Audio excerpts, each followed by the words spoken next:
मी वर्षा तुमच्या सर्वांचं स्वागत करते. आज आपण 3 पीस प्रिन्सेस ब्लाऊज कटिंग आणि टिचिंग करणार आहे. व्हिडिओ लास्टपर्यंत पहा. खूप महत्त्वाच्या गोष्टी या व्हिडिओमध्ये आपण शिकणार आहे. हा आपला घातल्यानंतरचा लूक आहे, हे आपला अस्तर आहे आणि हा आपला ब्लाऊज पीस आहे. हा ब्लाऊज पीस वर्कवाला आहे. अरे वर्कवाला आहे, पण आपण वर्कवाला व्हिडिओ भरपूर बनवले आहेत म्हणून आपण हा वर्कचा नाही दाखवणार आहे. आपण पुढील भागाचा 3 पीस प्रिन्सेस घेणार आहे. तर चला आपण मागील भागाचं पहिला कटिंग करतोय. मागील उंची आपली 14.5 आहे. त्यात मी 1 इंच प्लस करून 15.5 इंचाला लाईन आखून घेतले. ही लाईन आपली शोल्डर लाईन आहे. शोल्डर आपल्याला 5.5 इंच घ्यायचं आहे. जेवढं तुम्ही शोल्डर घेतले तेवढंच तुम्हाला मुंडा घ्यायचा आहे. हे बघा 5.5च मी इथं अजून एक ठिकाणी मार्किंग करते. हे बघा 5.5च. तर आपण ही मुंडा लाईन आखली.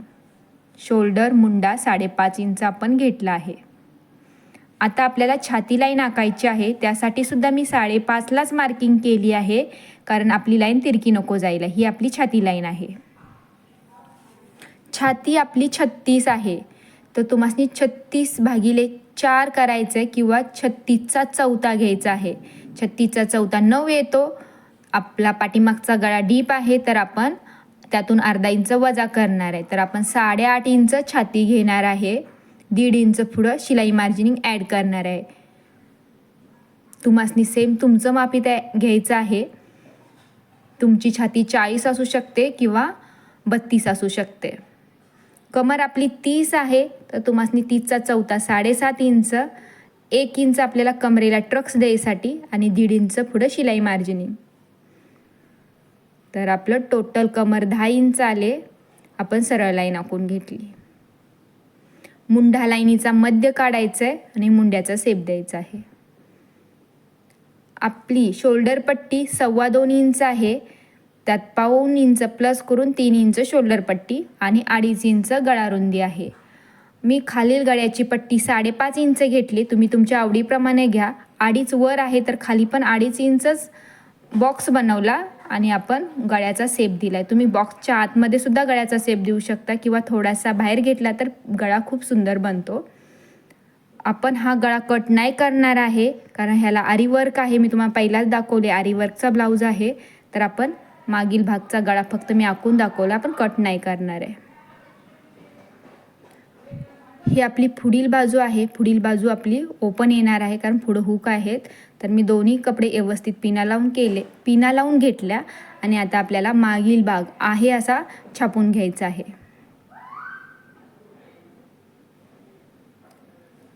हे बघा छापून घेतला आणि इथं 3 इंचाला मी ट्रक्स टाकले. आपले शोल्डर पट्टी 3 इंचाची आहे, तिथं एक मार्किंग करून घेतली. आता मी सफेद चॉकनं आखलेलं दिसतंय तुम्हाला मागील भाग आपण परफेक्ट टाकला आहे. पुढील भागाचं मार्किंग मी आता ब्ल्यू चॉकनं करणार आहे. योग उंची आपली 13 आहे. त्यात तुम्हाला अर्धा इंच आहे. इथं शोल्डरला दाबायसाठी अर्धा इंच प्लस करायचं आहे. तर आपण योग उंची 13.5 इंच घेतली आहे आणि सरळ लाईन आखून घेतली मी. ट्रक्स पॉईंट आपला 9.5 आहे. त्यात मी अर्धा इंच प्लस केले. 10 इंचाला आपण ट्रक्स पॉईंट घेतला आहे. अपेक्स पॉईंटला हे बघा 4 इंच. इथं आपण हुकाय पट्टीकड आणि इथं शिलाईसाठी सुद्धा आपण ह्यात मी ॲड करून घेतला आहे, म्हणून मी 4 इंच अपेक्स पॉईंट घेतला आहे. वर 4 घेतले तर खाली तुम्हाला कमरेवर 3.5 इंचाला मार्किंग करायचे आणि ही लाईन आखून घ्यायचे. मुंडा लाईनीवर मी 5 इंचाला मार्किंग केले. 5 इंचाच्या जागी तुम्ही 4.5 किंवा पावणे 5 इंचाला सुद्धा मार्किंग करू शकता. इथं तुम्हाला 2 इंचापासून 2.25 इंचापर्यंत तुम्ही ट्रक्स पकडू शकता. मी 2.5 इंचाचा घेतलाय. छातीप्रमाणे हा ट्रक्स चेंज होतो. छाती कमी असेल तर 2 इंच, छाती जास्त असेल तर तुम्ही 3 इंचाचा सुद्धा घेऊ शकता. आणि ट्रक्स शेप देणं शिका. शेप व्यवस्थित आला तर प्रिन्सेस शेप जोडायला त्रास होत नाही. आपली कमर 30 इंच आहे, तर तुम्हाला 30चा चौथा घ्यायचा आहे. तर 30 इंचाचा चौथा काय येतो किंवा 30/4 वर मी तुम्हाला जसं आपलं मार्जिनिंग असतं त्याप्रमाणे लाईन दाखवते. तुम्हाला तसं समजून घ्या किंवा मी बोलते त्याप्रमाणे समजत असेल तर तसं समजून घ्या. हे बघा 7.5 2.5 इंचाचा ट्रक्सची मार्किंग केली आणि पुढं 2 इंच आपण शिलाई मार्जिनिंग वाढवली आहे. पुढील भागासाठी आपण शिलाई मार्जिनिंग 2 इंच घेतले. पुढील भाग आपला 36 आहे. 36चा चौथा 9 इंच आणि शिलाई मार्जिनिंग 2 इंच, कारण की 2 इंच आपल्याला प्रिन्सेस शेपमध्ये पण शिलाई मार्जिनिंग जाणार आहे आणि हुकाई पट्टीजवळ पण थोडी शिलाई जाईल म्हणून आपण 2 इंच वाढवून घेतलं आहे, म्हणजे पुढं अर्धा इंच वाढवलं आहे शिलाई मार्जिनिंगमध्ये. आणि योग लाईन मी पुढं वाढवली आहे. आता आपल्याला मुंढा अवतार, पुढील मुंढा अवतार आपण घेतला नाही आहे, आता आपण 1/2 इंच मुंढा अवतार घेतला आहे. आणि इथं तुम्हाला ट्रक्स अर्धा इंच ते 1/2 इंच घेऊ शकताय आणि नवीन मुंडा शेप असा बनवायचा आहे. पुढील गळा मी 7 इंचाचा घेते. तुम्हाला लहान हवा असेल तर तुम्ही 6.5 सुद्धा घेऊ शकता. वर 2.5 इंच आहे तर खाली तुम्ही 3.5, मी 3 इंच घेतला आहे, 3.5 सुद्धा घेऊ शकता, तो सुद्धा गळा फिटिंगला छान बसतो. 3चा आणि असा गळ्याचा शेप द्यायचा आहे. पुढच्या गळ्याला सुद्धा वर काय आपण हा गळा फक्त मी आखून दाखवते, मी कट करणार नाहीये. इथं पण आपल्याला ट्रक्स टाकायचा आहे एपेक्स पॉइंटला. योग शेपसाठी 1/2 इंच वर मार्किंग केली आणि शेप असा फिरवायचा आहे. आपलं आखून कंप्लीट झाले, आपल्याला कटिंग करायला घ्यायचं आहे. माझी ही सांगण्याची किंवा शिकवण्याची पद्धत आवडली तर व्हिडिओला लाईक करा, कारण व्हिडिओ बनवताना मी खूप मेहनत घेते. तुमच्या एक लाईकमुळं मला व्हिडिओ बनवायला अजून मोटिवेशन मिळतं. हे बघा, जसं आपण आखलंय तसं परफेक्ट कटिंग करून घेते मी. आणि इथं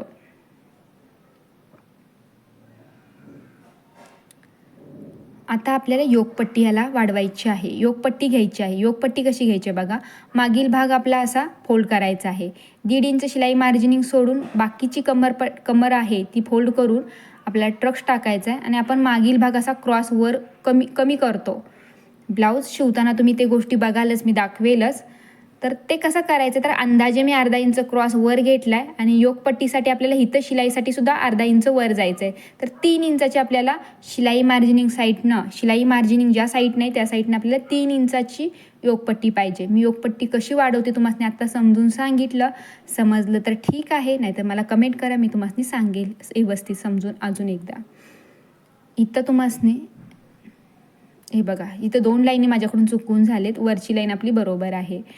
अर्धा इंच हुकाई पट्टीसाठी, कमरेचा चौथा 7.5 इंच आणि 1.5 इंच शिलाई मार्जिनिंग. समजलं आपल्याला योगपट्टी कशी वाढवायची आहे ती. एकदम सोप्या पद्धत आहे आपली. हे 9.5 येतं आपलं आणि एका बाजूला 3.5, एका बाजूला 3 इंच, एका बाजूला 3.5 इंच आणि रुंदी 9.5 आहे. इथे मी कट टाकायची विसरले, मी आता कट टाकून घेतला आहे ट्रकच्या जागी. बाही कटिंग मी प्रॉपर नाही दाखवली कारण व्हिडिओ खूप मोठा होतोय. मी बाही रुंदी कशी घ्यायची, मुंडा उतार किती घ्यायचा याचा एक प्रॉपर व्हिडिओ बनवला आहे. त्या व्हिडिओची लिंक मी याच व्हिडिओच्या खाली देईल किंवा माझ्या चॅनलवर जाऊन तुम्ही तो व्हिडिओ पाहू शकताय. तुम्हाला लहान ते मोठी बाही कटिंग कशी करायची तुम्हाला इझिली समजेल.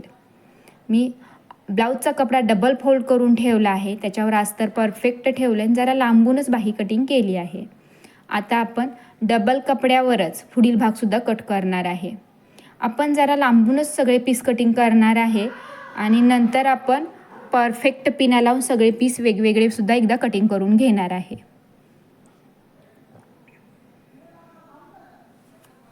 हे बघा, जरा लांबूनच मी पिना लावलेत कारण कपडा हालाय नको म्हणून. तर मी हा आपला गळ्याकडचा साईड कंप्लीट झाला प्रिन्सेसचा. हा मार्जिनिंग साईडचा, हा सुद्धा जसं मी सांगते जसं आपण तो कटिंग केला तसाच आपल्याला हा सुद्धा कटिंग करून घ्यायचा लांबूनच.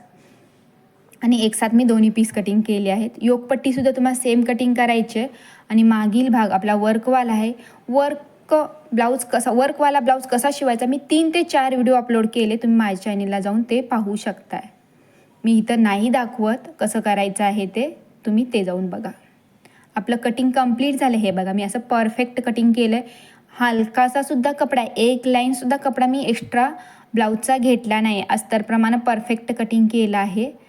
जसं आपण अस्तर कटिंग केलं तसंच मी ब्लाऊजचा कपडा कटिंग केला आहे. ही आपली बाही. चला आता आपण ब्लाऊज शिवायला घेऊया. वर्कवाला ब्लाऊज आहे तर आपल्याला पहिला सिंगल दाब वापरायचा आहे. सिंगल दाब वापरून मी बाही शिवून घेतली आहे. आता आपल्याला मागील भाग पण मी थोडासा समजून सांगणार आहे. हे बघा, ह्याला वर्क थोडीशी कमी आहे तर आपल्याला जिथं आपण कट टाकला आहे तिथून असं जोडायचं आहे आणि आपल्याला हा भाग शिवून रेडी करायचा आहे. हे बघा, शिवल्यानंतर हा असा दिसणार आहे. आणि हे लटकनसाठी आहे, तर आपण हे नंतर बनवणार आहे. तर आता आपल्याला प्रॉपर पुढील भाग शिकायचा आहे. तर चला पुढील भाग शिवायला घेऊया. तर इथं सुद्धा वर्क आहे. तर हे बघा, असं मी सिंगल दाबनं परफेक्ट वरच्या बाजूने शिवून घेतला आहे. सिंगल दाबमुळे हा गळा परफेक्ट बनतो. सिंगल दाब नसेल तर नक्की वापरा. आणि दुसऱ्या बाजूला आपल्या वर्क नाही आहे, तर आपल्याला तोच गळा दुसऱ्या बाजूला असा छापून घ्यायचा आहे. किंवा तुम्ही असं, आता मी ठेवला असा एक साथ कट पण करू शकताय.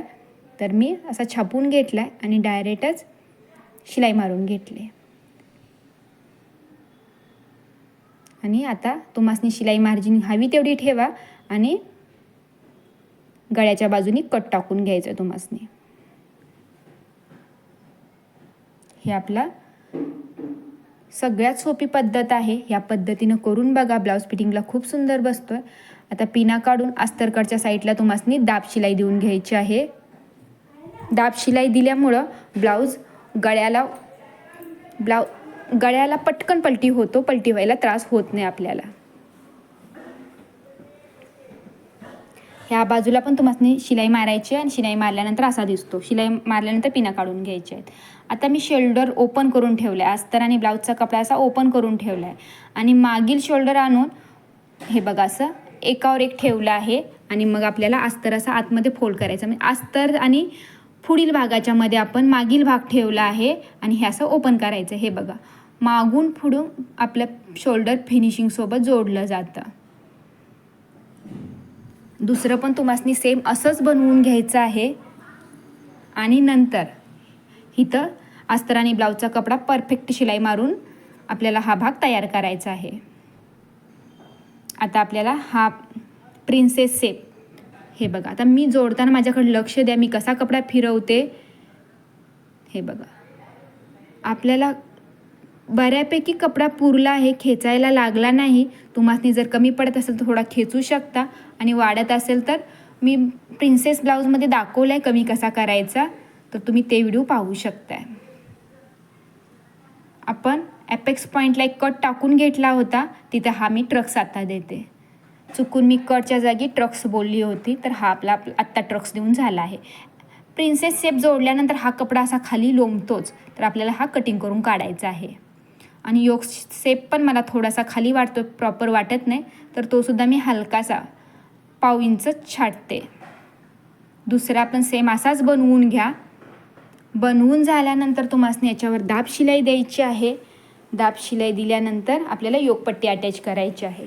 जसं आपण आपल्या नॉर्मली ब्लाऊजला योकपट्टी अटॅच करतो तशीच आपल्याला ह्या ब्लाऊजला सुद्धा करायची आहे. तरी पण मी तुम्हाला माझी पद्धत दाखवते.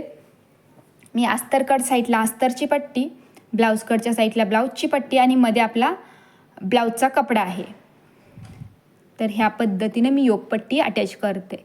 आता हे बघा, हा कपडा असा गोल गोल करत सगळा ह्या 2 पट्टीच्या मध्ये घ्यायचा आहे आणि खालच्या साईडला दोन्ही पीस व्यवस्थित एकत्र ठेवायचे आहेत आणि शिलाई मारायची. बिलकुल एक पीस खालीवर करायचा नाही आहे.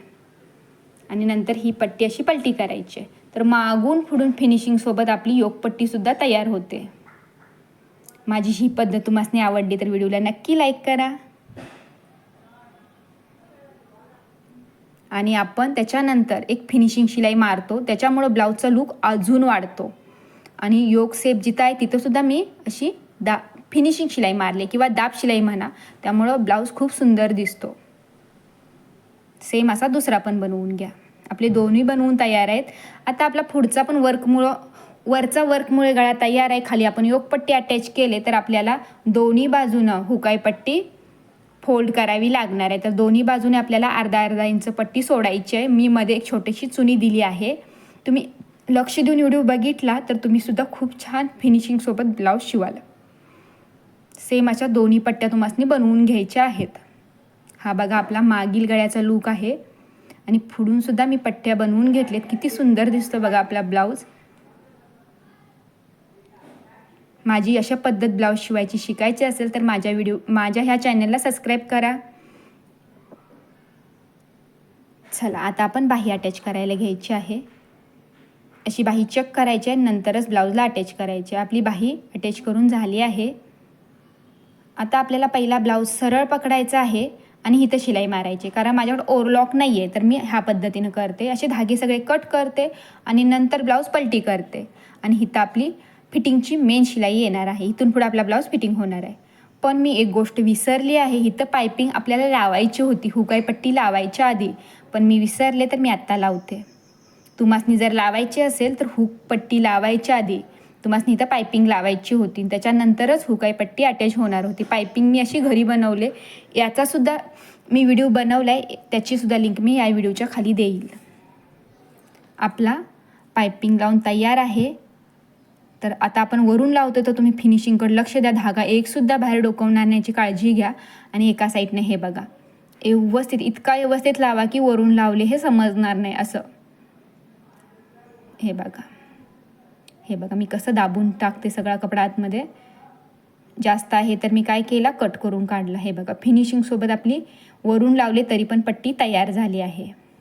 हे बघा, सुंदर दिसतो आपला ब्लाऊज, कारण एका बाजूला वर्क आहे आणि एक बाजू प्लेन चांगली नाही दिसत, म्हणून मी पायपिंग लावली आहे. आता आपली कमर 30 आहे तर तुम्ही ह्या पद्धतीने सुद्धा माप घेऊ शकता. पुढं आईपट्टी होती ती पकडायची नाही आहे तर आपली 33 येत आहे, तर 3 इंच जास्त आहे.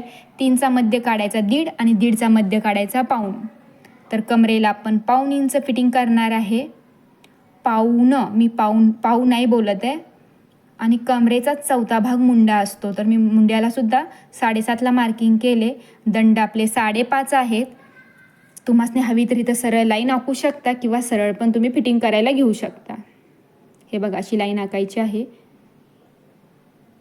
पहिल्या पण लाईनी दिसतात त्यामुळं खूप गोंधळ झाला आहे, पण आपण शिलाई मारायला घेतलं की ती लाईन बरोबरच येते, क्रॉस जात नाही. हे बघा, इथं मी असं कपडा सरकवते त्यामुळं माझी काखेमध्ये शिलाई तंतोतंत येते. ही खूप महत्त्वाची टीप आहे. मी पहिल्यांदा ही टीप माझी सांगितली आहे, वापरून बघा. ब्लाऊज इथं शिलाई बरोबर जोडल्या जातील. ब्लाऊज फिटिंग झाल्यानंतर आपल्याला आतमध्ये 2 ते 3 शिलाई मारून द्यायचे आहेत, म्हणजे ज्यांचा हा ब्लाऊज आहे त्यांना तो मागं पुढं त्या उसवू शकतात किंवा शिलाई खोलून सुद्धा तो ब्लाऊज वापरू शकतात. कारण लेडीजची तब्येत कायम कमी जास्त होत राहते, त्यामुळं बऱ्यापैकी आपल्याला शिलाई मार्जिनिंग जास्त ठेवायची आणि जास्त शिलाईसुद्धा मारून द्यायची आहेत. हा आपला मागून लूक आहे, हा आपला पुढचा आहे. किती सुंदर फिनिशिंगसोबत आपला ब्लाऊज तयार झाला आहे. मी खूप मेहनत घेऊन व्हिडिओ बनवते. जर माझा हा व्हिडिओ आवडला तर व्हिडिओला लाईक करा, चॅनलला सबस्क्राईब करा आणि व्हिडिओ लास्टपर्यंत पाहिल्याबद्दल थँक्यू. आणि हा आपला घातल्यानंतरचा लूक आहे.